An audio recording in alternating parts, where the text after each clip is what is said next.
It's the player profile and review of Alex Alexeyev next on this edition of Locked On Capitals.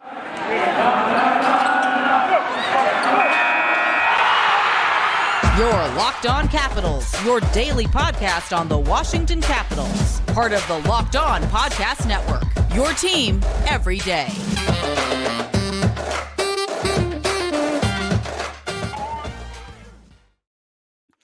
Well, hello and welcome into this edition of Locked On Capitals. I'm so glad you decided to join me today. As always, this podcast is free and available on all the major platforms. And I want to thank you for making this your first listen or view of the day. Yes, this podcast is also available in video form, so head on over to YouTube and check it out. My name is Dan Holme. You can find me on Twitter. It's at DanCaps218. You can find the show on Twitter. It's at Locked On Caps. Today's episode is brought to you by Game Time. Download the Game Time app, create an account, and use code LOCKEDONNHL for $20 off your first purchase. So in this edition of Locked On Capitals, we talk about the future of the blue line, and in this particular episode, Alex Alexeyev and where he fits in this team. He was drafted near the top of his class. Where is he going to fit in? We saw him towards the tail end of the season. So in this show, we'll talk about his history and scouting report. Then later, we will talk about his future with the Capitals. And then Alex Alexeyev's 2023 review. And that's where we'll start it tonight, is Alexeyev's 2023 review. This last season, where did he fit in? And Alex Alexeyev, kind of like when I spoke about Lucas Johansson, is one of the players that we've heard about for quite some time. He is going to be the future of the Capitals blue line. And as it turns out, he got his look towards the end of the season. I mean, he's not a stranger. He has played on the big team before. Sometime he'll make it into camp and then subsequently gets cut, or he's faced injuries, that kind of thing. But I do believe that next season is going to be the season that Alexeyev is a mainstay on the blue line. Where he fits in, I guess it remains to be seen. I really hope that he is not going to be a depth defenseman that spends, a majority of his time up in the press box watching the game from up on top. Nothing is going to stunt or stymie the growth of a hockey player, especially a young hockey player, if they don't get real game experience. See Connor McMichael, see Joe Snively, those kind of players. So if they do plan on having him up on the big team, it is my hope that he actually, gets to play, I don't know, maybe they're going to have a trade. Maybe someone is going to, be subtracted from the organization. He did get a new contract here not too long ago, Alex Alexeyev, to a 2-year, $1.65 million contract. Senior Vice President and GM Brian McClellan announced Alexeyev's one-way contract will pay him $775,000 in 23-24 and $875,000 in 24-25. This was a deal that he signed in the early part of May. So there is faith in Alexeyev, as there should be, that he is going to be the future of the Caps blue line. I do think he has a leg up on someone like Lucas Johansson, and it kind of just, draws into, Martin Ferravari as well, as we need to solidify this blue line. Alexeyev, 23, recorded 5 points in 32 games with Washington this season. The 6'4", 215-pound defenseman ranked tied for 5th on the Caps in blocked shots per 60 minutes. And averaged 107 of shorthanded ice time per game. Alexeyev also appeared in 4 games with the Bears of the American Hockey League, where he recorded 1 assist. The St. Petersburg Russia native made his NHL debut December 29th, 2021 against the Nashville Predators and recorded 19 points, 1 goal, 18 assists in 68 games with Hershey. During the 21-22 season, Alexeyev ranked 2nd among Bears defensemen in penalty minutes, tied for 2nd in games played, and 3rd in plus minus. So the back of his hockey card is pretty impressive. And one of the interesting things that I had heard about Alexeyev and Dmitry Orlov is that once Dmitry Orlov was traded out to the Boston Bruins, he had said that he was surprised that Alexeyev did not get more playing time. And he was also kind of surprised and bewildered that Irwin was getting playing time over Alexeyev.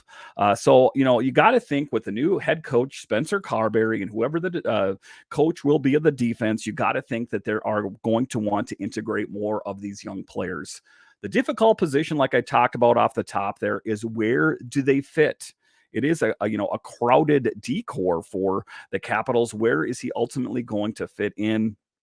Alexeyev has recorded 5 points in 33 career NHL games with Washington and 142 AHL games with Hershey. Alexeyev has recorded 50 points, 6 goals, and 44 assists. And he was drafted high. This was a guy similar to a Lucas Johansson, where obviously they saw something in his game that, stood out. The Caps selected Alexeyev with their first round pick, 31st overall in the 2018 NHL Draft. Again, this is the season that I want Alex Alexeyev, to make good and solidify his spot on the Caps blue line. No more getting sent down to Hershey. No more, time spent sitting up in the press box. I want him to be on this team in the long term. And in the next segment, I'll talk about his future with this team. It is a bit of an interesting position for him to be in. Because he's playing rather well. He has faced a lot of injury, and that is, some of the things that is holding him back, that is for sure. Alexeyev was the Caps' first-round pick, like I talked about. Alexeyev made his regular season debut with the Caps the following night against Pittsburgh.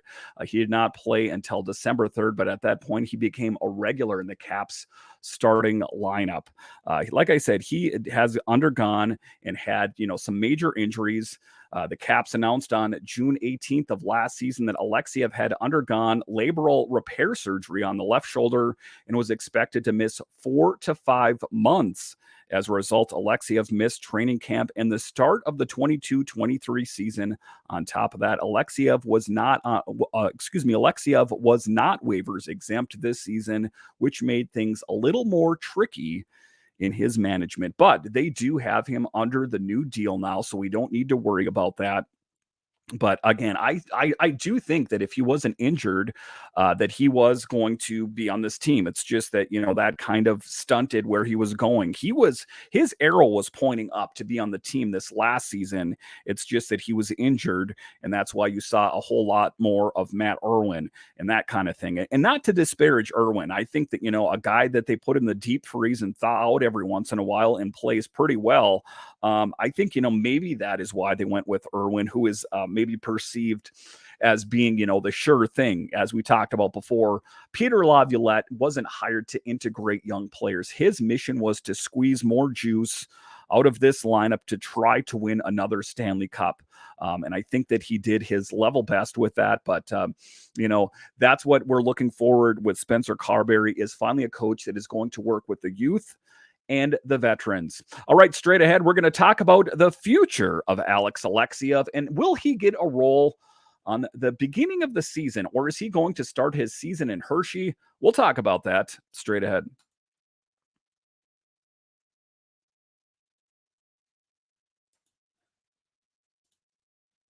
Make your way to FanDuel, because right now new customers can get a no-sweat first bet up to $2,500. That's $2,500 back in bonus bets if your first bet doesn't win. And guys, even when you're watching sports, even if you're not that excited about the game that's being played, if you have a lot of money on it, or even a little bit of money on it, it makes watching the games that much more exciting. There's no better place to bet all the playoff action than America's #1 sportsbook.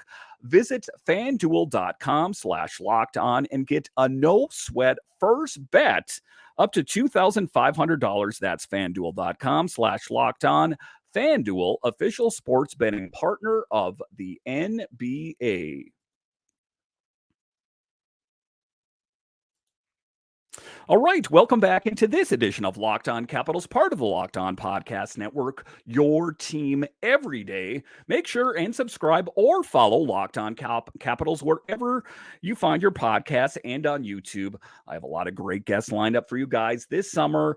I got you guys covered when it comes to the draft and free agency. So subscribe or follow to Locked On Capitals today. All right, in this next segment here, we are going to talk about the future of Alex Alexeyev with the Capitals. Is he going to start next season on the big team, or will he start next season down in Hershey? I do believe, as I record this in June, it is my belief, not knowing what kind of movement is going to take place, I am just kind of taking a dart and throwing it at the wall. And it's my belief that he will have a spot on the blue line next year. The interesting part, like I talked about in the previous segment, is will it be a starting role or will he be a depth defenseman? I think that we can subtract Matt Irwin from the equation. So I think that potentially he might have a role in the team. One of the things that Brian McClellan had spoke about after the season concluded is that he wanted to address the blue line and the top six. In this episode, we're talking about Alexeyev and the blue line, so he wants to address it. I know that most of the blue line, except for Martin Faravari, who is a restricted free agent, is under contract. So it is a bit of a sticky situation. I understand that you can still trade players when they're under contract, but what player is that they're going to trade? Rasmus Sandin? No, that's not going to be the case. John Carlson? No. Are they going to trade Faravari? Are they going to trade Jensen? Are they going to trade Van Riemsdyk? It is an interesting position. I want a youth infusion. I want a youth revival on the Capitals. But where's it going to fit in? That's the tough part. In this episode and in later episodes, I will talk to you, if you're an everydayer, you know that I break these down in the summertime, is the forwards and the goalies, is that we want this youth infusion. We want this team to get younger and faster. I'm so sick of that, hearing that phrase, but it's what I hear, attached to the Capitals all the time, is that they need to get younger. They need to get faster. Okay, I hear it already. But there is some truth to that. And I think with Alexeyev, it is that youth infusion. If you see the teams that are doing really well right now, it's the ones that have the veteran players and the really great young players. And I think that Alexeyev can be a key part to that success. And just taking a look at him, like I said, he was drafted. There's a reason they went after him. He was drafted first round, 31st overall. His amateur teams were the Red Deer Rebels. And I think that, if you take a look at, the back of his hockey card, if you look at the stats, if you take a look at how he played last season, you would believe, or you would tend to think, that he is going to have a spot. It bears repeating that Alexeyev started the season slow, and most of his numbers were improving as the season wound down. But the question remains, have they improved enough? The Caps tested Alexeyev in the final third of the season, including extended time on the penalty kill and giving him a majority of defensive zone shifts.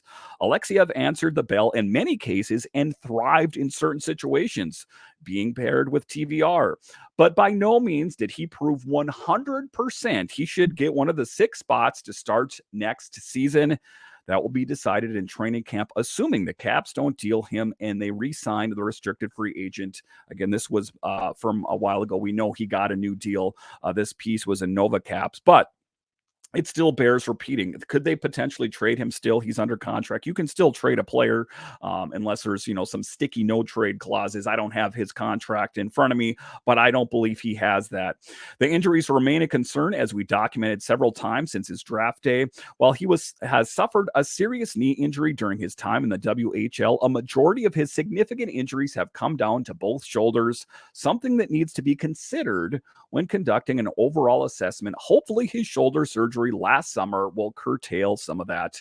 The best role on the Caps heading into the 23-24 season, barring a tremendous showing in the preseason, would be to give Alexeyev the 7th defenseman role to start the season. He showed enough down the stretch to earn a starting spot. The position would allow for his continued development and allow him to work his way into a starter's role. Where? Again, this was the Nova Caps assessment. Where's he going to fit? Are we going to hope that there is an injury? Of course not. Are we going to hope for inconsistent play? Of course not.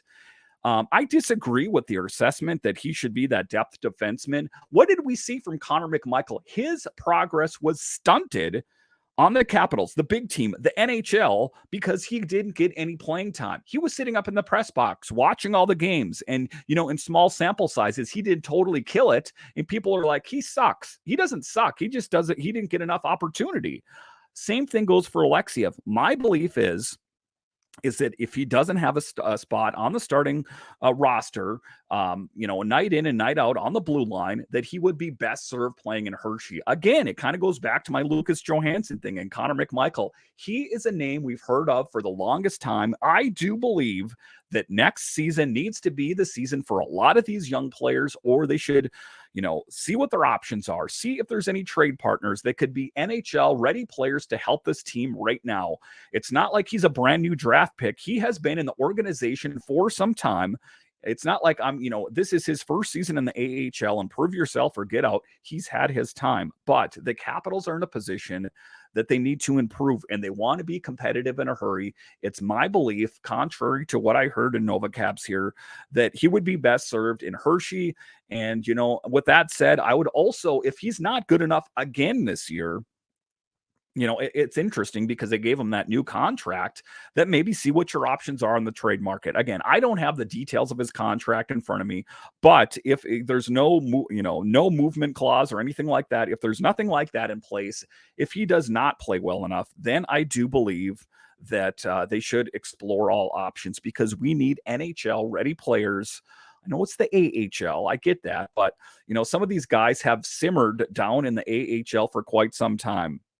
If you take a look at it, he was drafted first round in 2018, ladies and gentlemen. It is 2023. He's not that new to this anymore. So, as the adage goes, or get off the pot, right? Prove yourself or let Brian McClellan see what the other options are. That is my belief. I want to believe, and, from the small snippet that we saw towards the end of the season, I have reason to believe that he might ostensibly be good enough. The problem, of course, is where does he fit? That is the problem. I understand you need depth defensemen, but it's my belief that you'd be better to cycle different guys in from Hershey as those depth pieces, and keep the hockey juices fresh down in Hershey than like what they did with Connor McMichael, or he spent a lot of chunk of the season up in the press box. And if you want proof in the pudding, as they say, look how he killed it down in Hershey, talking Connor McMichael here. You can kind of draw lines to Alex Alexeyev and Lucas Johansson the same way. So my belief, let's give him another good look in Hershey, in the camp, in the fall. And if he's good enough, great. Let's see if we can find, I don't know what's going to happen during the free agency here. Maybe they'll trade one of the guys on the blue line, and it's like, boom, there's a spot for him, right? But has he played well enough to earn that spot? That is something we could dig into, a little bit deeper on a later show. But for me right now, let's give him a good look in training camp. And if he plays good enough, then I think it's, let's see what he's got in the tank, as they say.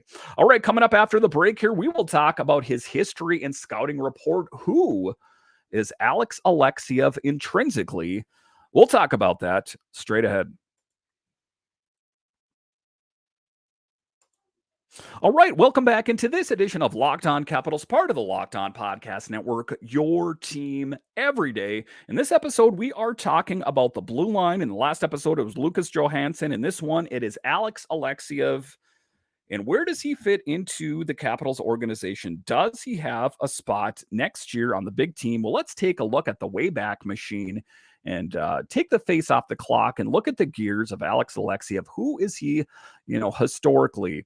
Like I spoke of, a first-round pick in the 2016 CHL import draft, Alexander Alexeyev had some issues adjusting to the North American game in his first season away from home, but still put up 21 points in 41 games in his second season with the Red Deer Rebels. He really broke out. He upped his offensive game with 7 goals and 37 points in 45 games. He was even better in the WHL playoffs, where he put up 5 points in just 3 games.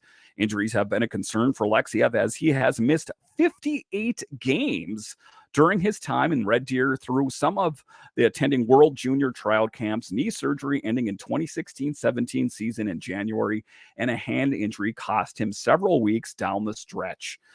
This was a piece back in April 24th of 2018. That's what I'm doing. I'm taking a look at, way back and see who he is, bust out the microfiche. Who is this guy? And that's what we're seeing here with Alex Alexeyev, is a guy that is prone, a lot like Lucas Johansson, a lot like a lot of the other Capitals players, of prone to being injured. It's not hyperbole. It's not conjecture. It's factual that through his, his hockey career, whether it's in the junior league or whether it was, with the Capitals or Hershey, he is prone to being injured. That should give you pause. Alexeyev has played internationally for Russia, both under 17 and under 18 levels. Alexeyev won a silver medal at the 15-16 U17 World Hockey Challenge with Russia team. He also played at the 2016 Ivan Helinka tournament. Alexeyev was drafted 3rd overall in the 2016 KHL draft.